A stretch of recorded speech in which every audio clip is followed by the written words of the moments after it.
আল্লাহ নবী বলেছেন, ইদা হাত্তাসতুম ফালা তাকযিবু, আমার উম্মতেরা রে, যখন তোমরা কথা বলবে কখনোই মিথ্যা বলবে না। কথা বললে সত্য বলবে, কখনোই তোমরা মিথ্যা বলবে না। এই কাজটা তোমরা যদি করতে পারো, কখনোই তুমি মিথ্যা বলো না। যা বলো সত্য বলো, মিথ্যা বলো না। করার পর তুমি দুনিয়া থেকে বিদায় নিয়ে চলে আসলে, আমার উম্মত রে, হাসরের মাঠে আমি নবী তোমাকে হাত ধরে সুপারিশ করে আল্লাহর জান্নাতে পৌঁছায়া দেব। খেয়াল করে শুনে, আমরা তো মিথ্যা বলি। মিথ্যা বলা যে কবিরা গুনাহ, এটাকে আমরা গুনাহ মনে করি না। অটোমেটিক মিথ্যা বলতেছি, আমরা এটাকে কেয়ারই করি না যে আমি একটা কবিরা গুনাহ করতেছি। কিন্তু একটা মানুষকে জাহান্নামে নিয়ে যাওয়ার জন্য একটা কবিরা গুনাহ যথেষ্ট। গুনাহকে গুনাহ মনে না করা, এটা বড় গুনাহ। আমরা কথা বলতেছি, আমার কাছে একজন একটা কথা বলল, এই কথাটা আমি অন্যর কাছে বলতেছি, অবশ্যই এখানে বিকৃত হবে। আর বিকৃত হওয়ার মানে এটা মিথ্যা কথা বলতেছি। এরকম মিথ্যা যে বলবে না। আল্লাহ নবী বলেনি, এই স্বভাব যার মধ্যে না, এই জিম্মাদারি যার মধ্যে আছে, এই জামিনদারি যে নিয়েছে, কখনোই মিথ্যা বলবে না। বিশ্ব নবী বলেন, তার হাত ধরে আমি নবী তাকে জান্নাতে পৌঁছায় দিয়ে আসবো। সুবহানাল্লাহ। এই জন্য মিথ্যা বলা যাবে না।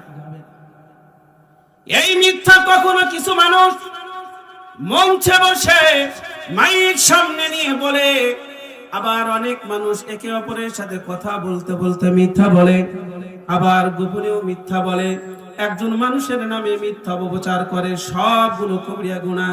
আল্লাহ নবী বলেছেন, তোমরা নেকি কম করো, কিন্তু তোমরা গুনাহ থেকে বাঁচো। তোমার নেকি আছে প্রচুর, তুমি নাকি করেছো, কিন্তু তার এগেইনস্টে তোমার প্রচুর গুনাহ আছে। ওই গুনার কারণে তোমার নেকি গুলো সব নষ্ট হয়ে যাবে। এক সময় তুমি আল্লাহর সামনে ধরা পড়বে, তোমার নেকি কম কিন্তু গুনাহ করো নাই। আল্লাহ রাব্বুল আলামিন এর কারণে হতে পারে তোমাকে maaf করে দিয়ে আল্লাহ রাব্বুল আলামিন জান্নাত দান করবে। এই জন্য এই কথাটা মনে রাখবেন, যদি আমি নেকি কম করি কিন্তু গুনাহ করা যাবে না। মিথ্যা বলবো না, মিথ্যা বলা কবিরা গুনাহ। এই জিনিসটার জামিনদার আমাদের হতে হবে। আল্লাহ নবী বলে, তুমি মিথ্যা বলবে না, এই জামিনদার হয়ে দাও, আমি নবী তোমাদের জান্নাতের জামিনদার হয়ে যাবে। সুবহানাল্লাহ। 2 নাম্বার, আল্লাহ নবী বলেন, ওয়াইদা ওয়া'আদতুম ফালা তুখলিফু, আমার উম্মতেরা রে, তোমরা ওয়াদা করলে কখনোই ওয়াদা ভঙ্গ করবে না। তুমি মানুষের সাথে ওয়াদা করেছো, ওই ওয়াদাটাও তুমি ভঙ্গ করবে না। আবার আল্লাহর সাথে ওয়াদা করেছো, ওই ওয়াদাও ভঙ্গ করা যাবে না। আল্লাহ রাব্বুল আলামিন যখন মানুষকে সৃষ্টি করলেন, তার আগে আল্লাহ রাব্বুল আলামিন আদেশ দিয়ে মানুষের রূহ সৃষ্টি করেছে। সমস্ত রূহকে সামনে নিয়ে আল্লাহ রাব্বুল আলামিন বলেছিলেন, আলাস্তু বিরাব্বিকুম, হে রূহ তোমরা বলো, আমি কি তোমাদের প্রতিপালক নয়? সেই দিন আমরা সকলেই সমস্বরে বলেছিলাম, হ্যাঁ আপনি আমাদের রব। তার মানে আপনি আমাদের স্রষ্টা, আপনি আমাদের খাওয়াবেন, আপনি আমাদের পালবেন, আপনি আমাদের রক্ষণাবেক্ষণ করবেন। এই ওয়াদা আল্লাহর কাছে দিয়ে এসেছি, দুনিয়াতে আসবো, আপনার প্রতি মান আনবো, 5 ওয়াক্ত নামাজ পড়বো, হজ করবো, যাকাত দিব, হারাম খাবো না, মিথ্যা বলবো না। এই ওয়াদা আল্লাহ রাব্বুল আলামিনের কাছে দিয়ে আমরা দুনিয়াতে এসেছি। আসার পরে আমরা যদি এই দুনিয়াতে মিথ্যা যখন বলবো, আল্লাহর সাথে ওয়াদা খেলাফি হয়ে গেল, আল্লাহকে রেখে যখন অন্য মানুষের তাবেদারি করব, আল্লাহকে রেখে যখন মাজারে গিয়ে সিজদা দিব, আল্লাহকে রেখে যখন কবরে গিয়ে সিজদা দিব, আল্লাহকে রেখে যখন অন্যের প্রতি আমরা আস্থাভাজন হয়ে যাব, আল্লাহ রিজিক দাতা, ওই আল্লাহর প্রতি বিশ্বাস না রেখে যখন বিশ্বাস রাখবো, আমার জমি না থাকলে আমি রিজিক পাইতাম না, আমার চাকরি না থাকলে আমি সচ্ছলতার সাথে থাকতে পারতাম না। আমি যদি মনে করি আমার সন্তানকে যদি লেখাপড়া না করাইতাম, তাহলে এই সন্তান যদি রোজগার না করতো তাহলে আমরা অনাহারে মরে যেতাম, আমার সংসার চলতো না। আমার আল্লাহ বলে, বান্দারে ওই যে হাসরের মাঠে আমার সাথে ওয়াদা করে এসেছিলি, আমি আল্লাহ তোর রিজিকের বন্দোবস্তি করব। কেমনে ভুলে গেলি? তোর সন্তানের চাকরি, তোর জমি জমা, তোর চাকরি, তোর শারীরিক শক্তি কখনো তোকে রিজিক দিতে পারে না। আমি আল্লাহ যদি তোকে রিজিক না দিতাম, দুনিয়ার কোনো মানুষ তোকে রিজিক দিতে পারতো না।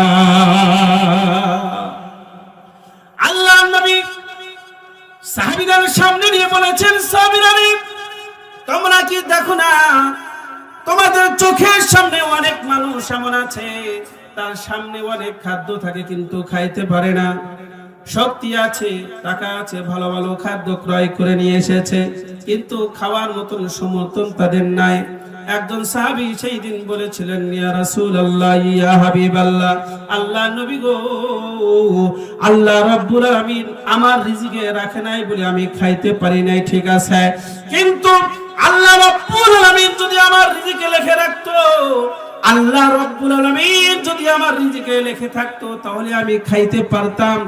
আমার ভাগ্যে লিখে রাখে নাই বলে আমি খাইতে পারি নাই।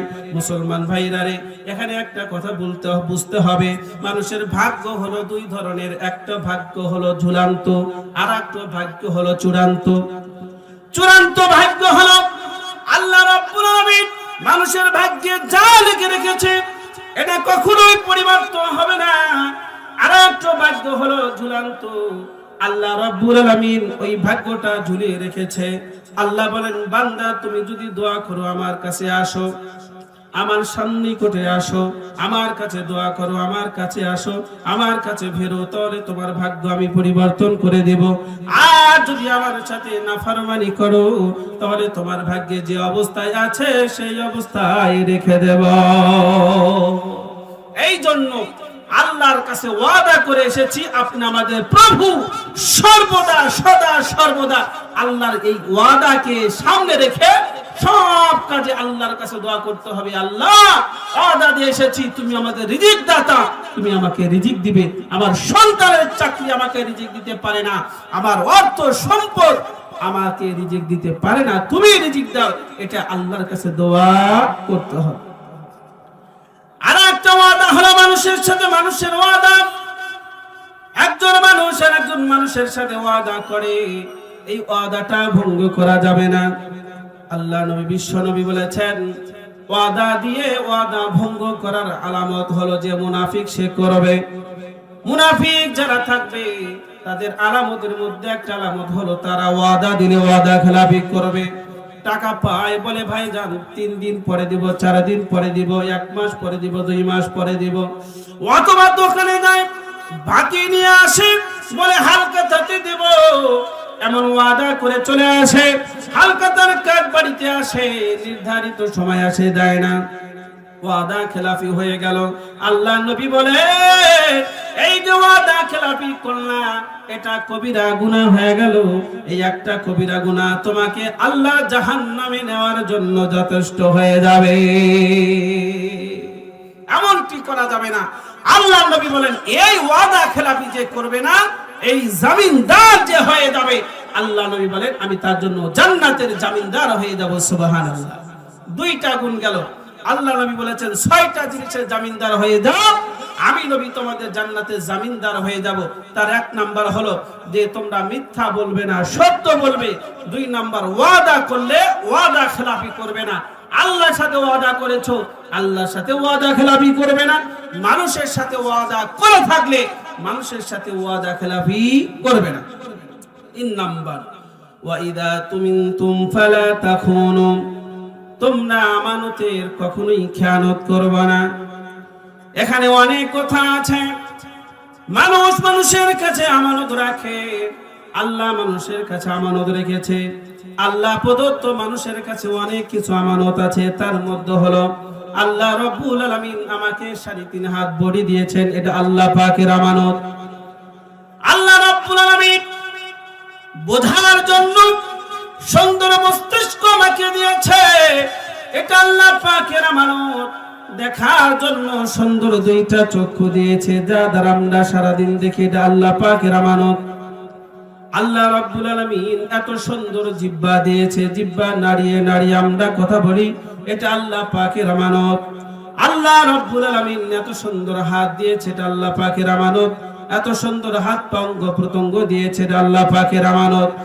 এই আমানতের সাথে যদি আমি খেয়ানত করি, যদি এমনটা করি, আমার হাতে ব্লেড মারলাম, হাতে ব্লেড মেরে আঙ্গুলটা কেটে ফেললাম, হাতের মধ্যে ব্লেড মেরে হাত কেটে ফেললাম। আল্লাহ নবী বলেন, এই যে আল্লাহ প্রদত্ত আমানত তোমার কাছে আসলো, এই আমানতের সাথে তুমি খেয়ানত করলা, এই খেয়ানত করার কারণে তুমি কবিরা গুনাহ করলা। হাসরের মাঠে এই একটা কবিরা গুনাহ তোমাকে আল্লাহর জাহান্নামে নিয়ে যাবে। এই জন্য যারা আত্মহত্যা করে, এদের শাস্তি হলো যে তোমার আল্লাহ প্রদত্ত এত সুন্দর শরীর অবয়ব তোমাকে দিয়েছে, নিজে হত্যা করলাম, তোমার আমানত, আল্লাহ প্রদত্ত আমানত, এই শরীরের সাথে তুমি খেয়ানত করেছো, এই জন্য তোমাকে শাস্তি পেতে হবে। আত্মহত্যা করা হারাম। আল্লাহ নবী বলেছেন, যে যেভাবে আত্মহত্যা করবে তাকে সেইভাবেই জাহান্নামের ভিতরে শাস্তি দেওয়া হবে। কেউ কি করছে, উঁচু পাহাড় থেকে লাফ মেরে নিচে পড়ে আত্মহত্যা করেছে।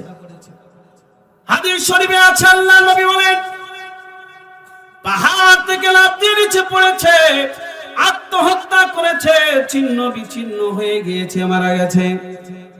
তার মাসালা হলো, মুমিন হিসাবে তার জানাজা নামাজ আমরা পড়ব, কবরস্থানে কবরও দিতে দিব, কবরস্থানে কবরস্থ করে আসলাম, কিন্তু কবরে রাখার সাথে সাথে তার কবরটা জাহান্নামের টুকরা হয়ে যাবে। আল্লাহ নবী বলে, ওই কবর থেকে শুরু করে জাহান্নাম পর্যন্ত তার শাস্তি হবে হলো, তাকে উঁচু পাহাড় থেকে নিচে নিক্ষেপ করা হবে, একদম পরে ছিন্ন বিচ্ছিন্ন হয়ে যাবে, আবার ঠিক হয়ে যাবে, আবার ওই যে পাহাড়ে উঠানো হবে, আবার নিচে নিক্ষেপ করা হবে, ছিন্ন বিচ্ছিন্ন হয়ে যাবে, এমন করে কিয়ামত পর্যন্ত তাকে শাস্তি দিবে। তদ্রূপ ভাবে কোনো মানুষ যদি গলায় ফাঁস নিয়ে মারা যায়, তাহলে ওই লোককে যখন কবরস্থ করা হবে, আল্লাহ নবী বলেন তার শাস্তিটা এমনই হবে, তাকে গলায় ফাঁস নিয়ে ওই কবরের থেকে শুরু করে একদম জাহান্নাম পর্যন্ত ঝুলানো হবে, মারা যাবে, আবার তাকে জিন্দা করা হবে, আবার তাকে ফাঁসে চড়ানো হবে, আবার জিন্দা করা হবে, আবার ফাঁসে ঝুলানো হবে, এমন শাস্তি দিতে থাকবে। এমন করতে করতে কেউ যদি নিজের চোখের মধ্যে ফুটো করে ফেলে, চোখটা নষ্ট করে ফেলেছে, আল্লাহ নবী বলেন নিজের চোখ নিজে নষ্ট করার কারণে ও যখন মারা যাবে, একজন ফেরেশতা থাকবে, ওই ফেরেশতা ওই লোকটা জাহান্নামের ভিতরে চোখটা ফুটো করে দিবে, আবার চোখ ভালো হয়ে যাবে, আবার ফুটো করে দিবে, আবার ভালো হয়ে যাবে, এমন করতে করতে কিয়ামত পর্যন্ত এই শাস্তি হয়ে যাবে। এই জন্য আল্লাহ নবী বলেছেন, কখনোই আল্লাহ প্রদত্ত আমানতের খেয়ানত করা যাবে না, তোমার মস্তিষ্কের উপর আঘাত করা যাবে না। মস্তিষ্কে বারণ করে আঘাত করে মোবাইল ফোন, অতিরিক্ত দেখার কারণে ব্রেনটির উপর আঘাত করে, এটা কবিরা গুনাহ করা যাবে না, কারণ ব্রেন দিয়েছে আমার আল্লাহ। আমি যখন অতিরিক্ত মোবাইল দেখবে, ব্রেনটির উপর আঘাত পড়বে, এই আঘাতটা আল্লাহ প্রদত্ত আমানতের উপর পড়লো, এটা কখনোই করা যাবে না। আবার অতিরিক্ত নিশা প্রাণ করি, নিশা খাওয়ার কারণে আমার শরীরে আঘাত করতেছে, এই নিশাটা খাওয়া যাবে না, আল্লাহর আমানতের সাথে খেয়ানত হবে। আমরা যারা বিড়ি খাই, অতিরিক্ত বিড়ি খাওয়ার কারণে শারীরিক সমস্যা হয়, অসুস্থতা হয়। আল্লাহ রাব্বুল আলামিন এত সুন্দর করে আমাকে গঠন করলো, আর স্মোকিং করার কারণে আমার শরীরকে আমি বিনষ্ট করে দিলাম, আল্লাহ প্রদত্ত আমানতের সাথে আমি খেয়ানত করলাম, এটা কবিরা গুনাহ। আমি যেদিন মারা যাব, আমানতের খেয়ানত করার কারণে অবশ্যই আমাকে আসামির কাঠগড়ায় দাঁড়াইতে হবে। এই জন্য যারা নিজের শরীরে আঘাত করে, এরকম কোন নেশা করা যাবে না, হারাম। এই জন্য যারা বিড়ি খায়, বিড়ি খাও নিষেধ, খাওয়া যাবে না, কারণ বিড়ি খাইলে মানুষের ভিতরে নষ্ট হয়ে যায়, আল্লাহ প্রদত্ত অঙ্গের উপর আঘাত পড়ে, আল্লাহ দেওয়া আমানতে আঘাত পড়ে, এই জন্য এই কাজটা করা যাবে না। আল্লাহর আমানতের খেয়ানত করা যাবে না, আবার বান্দার দেওয়া আমানতেরও খেয়ানত করা যাবে না। বান্দা আমার কাছে আরেকজন টাকা রাখছে, একজন আমার কাছে 10টা টাকা রাখছে, এই 10 টাকা আমানত যেমন আছে, 10 টাকা আমাকে যে অবস্থায় দিয়েছে, আমানতের দাবি হলো ওই 10টা টাকা আমাকে যে 10 টাকা দিয়েছে ঠিক ওই 10টা টাকায় রেখে দিতে হবে। এখন আমি 5 টাকা আমার কাছে, আমি একজনের কাছে গেছি, ভাই আমাকে 10টা টাকা ধার দেন, এই দেওয়া জায়েজ নয়। অথবা আমার কাছে 100 টাকার 5টা নোট আছে, একজন আমানত রেখেছে, আমি 500 টাকা নোট নিয়ে যা বলতেছি ভাই আমাকে 500 টাকা ভাঙিয়ে দাও, তাহলে যার কাছে আমানত রাখলাম তার জন্য জায়েজ নেই এই 500 টাকাটা সে ভাঙায় দিবে, এটা জায়েজ নেই। আমানত যে নোট রাখছে সেই নোটটা তাকে রিটার্ন দিতে হবে, আমি যদি রিটার্ন না দিই এটা আমানতের খেয়ানত হলো। এখন মাসালা হলো যাদের কাছে বিভিন্ন প্রতিষ্ঠানের ক্যাশ থাকে, ক্যাশ দেওয়ার পর তারা কি করে, ক্যাশটা সে রাখে, রক্ষণাবেক্ষণ করে রাখে, আমানতের সাথে রাখে, কিন্তু মাঝখান দিয়ে ওই টাকা দিয়ে সে ব্যবসা করে, এটা হারাম করা যাবে না, কারণ এই অধিকার তাকে দেওয়া হয় নাই। আমানতের টাকা পরিবর্তন করাও যায় না, তাহলে ব্যবসা করা যায় কেমনে হয়? এই জন্য আল্লাহ প্রদত্ত আমানতের খেয়ানত যে করবে না, বান্দার কাছে রাখা আমানতের খেয়ানত যে করবে না, আল্লাহ নবী বলেন এই জামানত যে দিতে পারবে আমি নবী তাকে জান্নাতের জামানদার বানাইয়া তার হাতটা ধরে আল্লাহ পাকের জান্নাতে পৌঁছে দিয়ে আসবো। সুবহানাল্লাহ। আল্লাহ নবী বলেছেন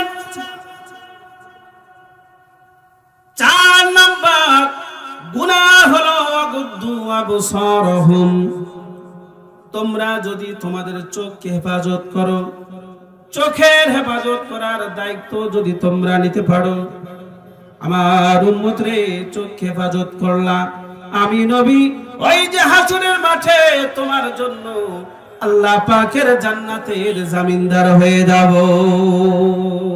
চোখকে হেফাজত করো। উলামায়ে কেরাম বলেছেন মানুষ জাগতিকে এসে যত গুনাহ করে সব চাইতে বড় গুনাহ হয় চোখ দ্বারা। এই চোখের দ্বারা কারণে, চোখ দ্বারা মানুষের যে ব্রেন থাকে ব্রেন নষ্ট হয়ে যায়, মানুষের যত গুনাহ আছে সব গুনার মূল হলো এই চোখ। আল্লাহ নবী বলেন এই চোখের হেফাজত যে করলো হাসরের মাঠে আল্লাহ নবী তার জন্য জান্নাতের জামিনদার হয়ে যাবে। সুবহানাল্লাহ। 4 নাম্বার হলো ওয়াহফাযু ফুরুজাহুম, কোন উম্মত যদি তার লজ্জাস্থানের হেফাজত করলো, তার লজ্জাস্থানের অপব্যবহার করলো না, আল্লাহ রাব্বুল আলামিন যে স্থানে যে জায়গায় লজ্জাস্থানকে ব্যবহার করার অনুমতি দিয়েছে সেখানেই ব্যবহার করে, তার বাহিরে কোথাও ব্যবহার করে না।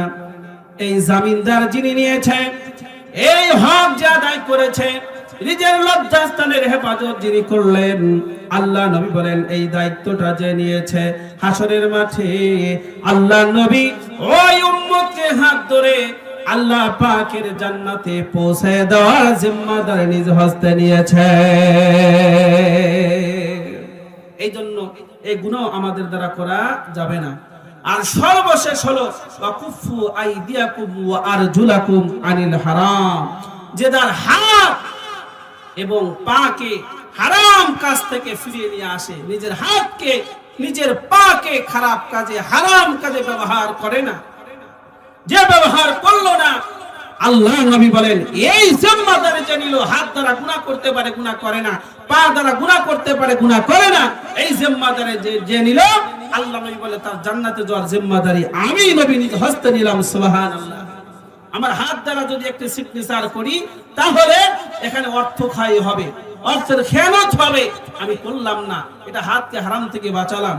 আমার পা দ্বারা হেঁটে গিয়ে অন্যের ক্ষতি করতে পারবো, এই কাজটা আমি করলাম না, এই জিম্মাদারি আমি নিলাম, তাহলে আল্লাহ নবী বলেন এই কাজটা তুমি করলে আর আমি করব, তোমার জন্য জান্নাতের জামিনদার হয়ে যাব। সুবহানাল্লাহ। এই জিনিসটা অনেক মারাত্মক, ইমানের পাওয়ারের কাজ। কোন মানুষ গুনাহ করার শক্তি আছে, এই হাত দ্বারা একটি গুনাহ করতে পারবে, পা দ্বারা গুনাহ করতে পারবে, নিজের চোখ দ্বারা গুনাহ করতে পারবে, মস্তিষ্কের দ্বারা গুনাহ করতে পারবে, নিজের অঙ্গ প্রত্যঙ্গের দ্বারা গুনাহ করতে পারবে, দুনিয়ার কেউ দেখবে না, কিন্তু আল্লাহর ভয়ে গুনাহকে বর্জন করলো। আল্লাহকে দেখতেছে, আমি যদি গুনাহ করি আমার আল্লাহ দেখবেন, আল্লাহর ভয়ে গুনাহকে বর্জন করলো, আল্লাহ রাব্বুল আলামিন বলেন এই গুণটা যেই মানুষের মধ্যে থাকবে আল্লাহ রাব্বুল আলামিন দুনিয়াতে ও বেঁচে থাকবে, কিন্তু ওর নামটা জান্নাতি দফতরে লিখে রাখবে। জোরে কোন সুবহানাল্লাহ। আমার হাতে মোবাইল আছে, এই মোবাইল দিয়ে ইচ্ছা করলে আমি খারাপ ছবি দেখতে পারবো, খারাপ কাজ করতে পারবো। আমি বের করলাম, কিন্তু বের করার পর মনে হলো এই কাজটা যে আমি করতেছি আমার আল্লাহ তো দেখতেছেন, এই কাজটা করা যাবে না, তখন আমি কাজটা পরিহার করলাম। আল্লাহ নবীর ভাষ্য অনুযায়ী গুনাহ করার শক্তি আছে, আল্লাহর ভয়ে গুনাহ করলো না, এই লোকটা দুনিয়াতে বেঁচে থাকবে, কিন্তু আল্লাহ রাব্বুল আলামিন ওই ব্যক্তির নামটা জান্নাতে লিখে রাখবেন। সুবহানাল্লাহ। হযরত বাদশা হারুন আর-রশিদ রাহমাতুল্লাহ আলাইহি শরীয়তের অনেক মাসালা ওনাদের জীবনের সাথে লেগে আছে, শরীয়তের অনেক মাসালা তাদের জীবন থেকে প্রকাশ হয়েছে। আল্লাহ রাব্বুল আলামিন ওনাদেরকে জাগতিক সম্মান দান করেছিলেন, আবার পরলৌকিক সম্মান ওনাদেরকে দান করেছিলেন। বাদশা ছিলেন, ওনার বিবি জুবাইদা অনেক মহব্বত করতেন, ভালোবাসতেন। আপনাদের জানা ইতিহাস, ওনাদের জীবনী যারা পড়তে চান কসাসুল আউলিয়া একটি বই আছে, আল্লামা ফরিদউদ্দিন আত্তার রহমাতুল্লাহ আলাইহি লিখেছেন, আপনারা কিনা দেখতে পারেন। এই বাদশা হারুন আর-রশিদ উনি একদিন গভীর রজনীতে বিবির সাথে বসে আছে, বিবির সাথে কথোপকথন হচ্ছে, এক পর্যায়ে ওনাদের মাঝে কথা কাটাকাটি হচ্ছে। যদিও বাদশা কিন্তু সংসার আছে, কথোপকথন হচ্ছে, এক পর্যায়ে দুইজনের ভিতরে কথা কাটাকাটি করতে জুবাইদা বাদশা হারুন আর-রশিদকে বলে বললেন, আপনি বাদশা হতে পারেন তো তবে আপনার আচরণে আপনাকে জাহান্নামী মনে হয়, আপনার যে আচরণ এই আচরণে মনে হচ্ছে আপনি একজন জাহান্নামী। জাহান্নামী মানুষ ছাড়া এমন কোন মানুষের আচরণ হতে পারে না। এই কথাটা বিবি জুবাইদা যখন জবান দ্বারা বলে ফেলছে, এমন মুহূর্তে বাদশা হারুন আর-রশিদ বললেন, ঠিক আছে তুমি আমাকে জাহান্নামী বললে, যাও আমি যদি জাহান্নামী হই তাহলে তুমি 3 তালাক। এই কথাটা উনি বলে ফেলছেন, আমাকে জাহান্নামী বললে, আমি যদি জাহান্নামী হই তাহলে তুমি 3 তালাক। ভাইরা, দুনিয়াতে কে জান্নাতে কে জাহান্নামী এই কথা বলার অধিকার কারো আছে? শক্তি কেউ আছে? কে বলবে? আল্লাহ নবী বলেছেন শেষ জামানায় এমন আসবে, সকাল বেলা ঈমান নিয়ে বের হবে, বিকাল বেলা বেঈমান হয়ে চলে আসবে, আবার বিকালে ঈমান নিয়ে বের হবে, সকাল বেলা বেঈমান হয়ে বাড়িতে চলে আসবে। ঈমান রাখা বড় কঠিন হয়ে যাবে। এমন জামানার ভিতরে কে জান্নাতি হবে কে জাহান্নামী হবে দুনিয়ার কেউ বলতে পারবে না, এই ক্ষমতা শুধু আল্লাহ পাকের হাতে, ঠিক কিনা? এই জন্য বাদশা হারুন আর-রশিদ দুনিয়াতে জান্নাতি না জাহান্নামী কেউ বলতে পারছেন না। উলামায়ে কেরামকে সামনে জমায়েত করলেন, এলাকার সবচাইতে বড় বড় উলামায়ে কেরাম সামনে হাজির হলেন, তাদের মাঝে মাসআলা রাখা হলো, বলুন আমি জান্নাতি না জাহান্নামী, আমার বিবি তালাক হয়েছে কি তালাক হয় নাই? মজলিস একদম নীরব নিস্তব্ধ, কোন উলামায়ে কেরাম কোনো কথা বলতে পারছেন না, সকলেই নিশ্চুপ হয়ে বসে আছেন, চুপচাপ বসে আছেন। কারণ বাদশাহ যদি জান্নাতি হয় তাহলে বিবি তালাক হবে না, আর বাদশাহ যদি জাহান্নামী হয় বিবি তালাক হয়ে যাবে। এমত মুহূর্তে একজন বাচ্চা, যখন পরবর্তীতে একজন উনি ইমাম হয়েছেন, উনি বললেন, বাদশাহ নামদার, আপনার এই মাসালাটা আমি দিতে পারি। বলে কি? বলে আমি দিতে পারি। অনুমতি দিলেন, অনুমতি দেওয়া হলো। তখন উনি বললেন, আপনার সামনে কি এমন কোন সময় এসেছে ইচ্ছা করলে গুনাহ করতে পারবেন, আল্লাহর ভয়ে গুনাহ করেন নাই, এমন সময় কি অতিবাহিত হয়েছে? বাদশা হারুন আর-রশিদ বললেন, বাবা একবার কেন, অনেকবার গেছে, অনেকবার এমন হয়েছে ইচ্ছা করলে আমি নামাজ ছাড়তে পারবো, আল্লাহর ভয়ে নামাজ ছাড়ি নাই, ইচ্ছা করলে হারাম খেতে পারবো, আল্লাহর ভয়ে হারাম খাই নাই, ইচ্ছা করলে মিথ্যা বলতে পারবো, কিন্তু আল্লাহর ভয়ে মিথ্যা বলি নাই, অনেক গুনাহ চলে আসছে, ইচ্ছা করলে গুনাহ করতে পারবো কিন্তু গুনাহ করি নাই, আল্লাহর ভয়ে গুনাহ ছেড়ে দিয়েছি। তখন ওই বাচ্চা বলতেছেন, হুজুর শোনেন, আল্লাহ রাব্বুল আলামিন কুরআনুল কারীমের ভিতরে বলেছে, কোন মানুষ যদি গুনাহ করার শক্তি থাকার পরেও গুনাহ করলো না, আল্লাহর ভয়ে গুনাহ ছেড়ে দিল, ওই লোকটা আল্লাহর জমিনে থাকবে, কিন্তু আল্লাহ রাব্বুল আলামিন তার নামটা ওই জান্নাতি দপ্তরের মধ্যে লিখে রাখবে।